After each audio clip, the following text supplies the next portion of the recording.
Hey there, my name's Katie Davis. I go by Toy Crazy Katie and Katie Big Toys online, and welcome to SpankU. Today we're going to talk about how to avoid burnout.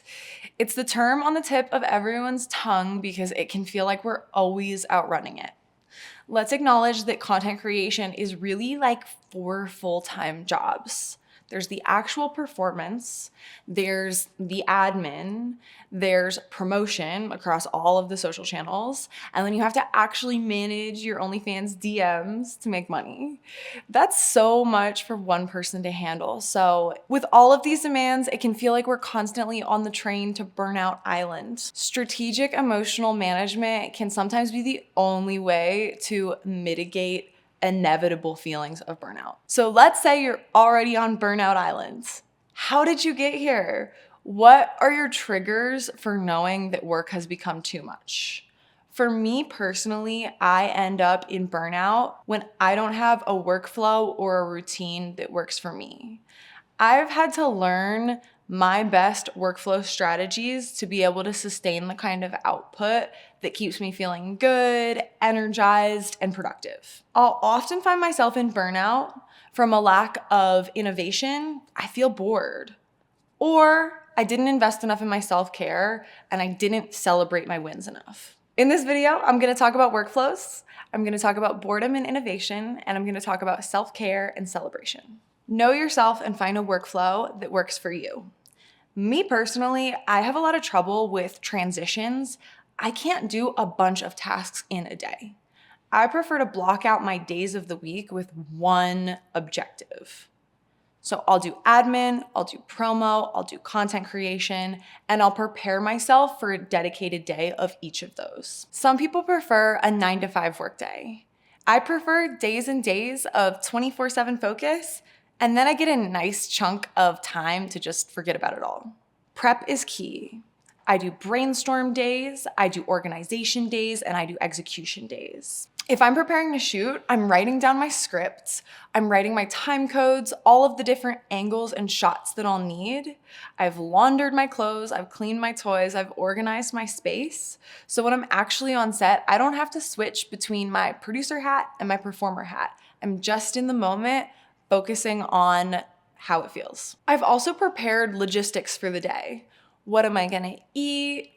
How long am I gonna work? What am I doing after? It can really help me to have a friend to call at the end of the day, a movie to go to, a pool to jump in, a hard stop time where I know I'm going to enjoy myself when work is done. When I'm actually shooting, I'm just shooting. I'm trying to create an enjoyable space for myself. I've got on music that I like. I have comfy clothes within reach to slip into between takes. I'm maybe sneaking in a little physical fun for myself, if that helps. And then as for admin throughout the month, I've time blocked my calendar down to the day. I know which day I'm scheduling PPV. I know which day I'm making captions and making trailers. I know which day I'm scheduling my social media. I have everything prepared ahead of time so I can just wake up, figure out my task, and go do it. This is just what works for me. The point is, if you experiment with different workflows, you'll find what sustains your energy and mitigates burnout best for you. As for self-care and celebration, I'm someone that thrives in a full throttle, high pressure environment. But if I go too hard and don't have bumpers around that commitment, if I haven't made time for fueling my body, my brain, taking time for hobbies, engaging in my relationships outside work, I'm gonna be on Burnout Island fast. So identify your triggers, figure out what you need to be you outside of work to have energy the next day when it's time to clock on again. Personally, I subscribe to the dual life method of compartmentalization. When I'm at work, I'm a different character. When I'm done, I put it back in the box. I don't feel an obligation to be my whole self for my online audience. There are pieces I just keep for myself, for my loved ones, and for my own time. That way, I don't have to be my performer self all the time. I am more than my job, and my job doesn't get all of me. Come down rituals, especially for tasks I don't like doing, are really important. I try to create good moments at the end of every day so I can encode a tough task as something I accomplished rather than something I had to drag myself through. I'm calling upon my interests, my friends, little ways that I can celebrate my body and really make every workday feel good, close it on a positive note. Rest isn't earned, it's part of the job. It's required. You should know what things make you feel happy, whether it's a TV show, a bath, some kind of ritual to make yourself feel good at the end of a workday. Always celebrate your wins. Do fun things to commemorate milestones. It's so tempting to move the goalpost when you get something you've always wanted. Resist this. It's the thief of joy. Say you've been working all year on hitting 50K followers, and then the moment you hit 50K followers, you feel like you should have 75. Push up against that. Celebrate your wins even when it doesn't feel natural. I like to write my accomplishment on a Post-it note and leave it around the house, or I go buy myself a cute little token to commemorate the win. Ask your fans to celebrate with you so they feel engaged in the community aspect of celebrating your milestones. Which brings me to good enough is good enough.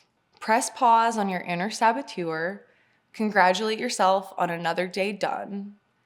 Even if you didn't meet your money goal for the day, you spent time bonding with fans, deepening relationships, making your following feel good. You created a little bit of content that didn't exist before you put it into the world.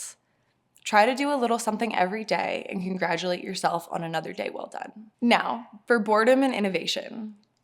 For me, stagnancy is like creative and emotional death. I have to keep switching up what I'm doing to keep things fresh and interesting. Even if I'm doing the same thing over and over again, there's little cheats that I can execute to make it feel different. I'll move my laptop around the house every hour so I'm doing the same task in a different setting, or I'll call up a friend and co-work with them so I feel like I'm in community. Sometimes I'll change my setting, like I'll go stay at a family member's house when I have a specific project to finish. Every time I travel, I have some kind of work mission that I'm starting and completing at the end of it. As for content, variety and location can be really helpful. Maybe you have a shoot room at your place, your friend has a shoot room at their place. Can you guys switch for an afternoon so you feel creatively inspired? I'm constantly asking myself, what do I want to learn next? This can be about my performance, this can be technical, this can be on the social media side. Every year, I always have eyes on a new thing that I really want to master in this quarter. Challenging myself is so important. Don't feel like you're stuck in the same routine. And with that, I also grow with my character. I've been performing for like 6 years now, and I've changed a lot, and I've integrated my fan base into knowing that I'm evolving as a character in the world that I've created. Don't feel like you're stuck to the very same thing that you started with. To summarize, be intentional about the pacing and organization of your various tasks. Build, reward, and celebration so you can be good to yourself. And keep seeking variety and new knowledge.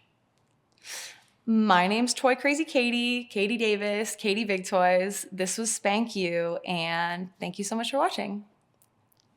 Let me say this paragraph because I like the way I said it in that better than the way I just said it now. So, okay.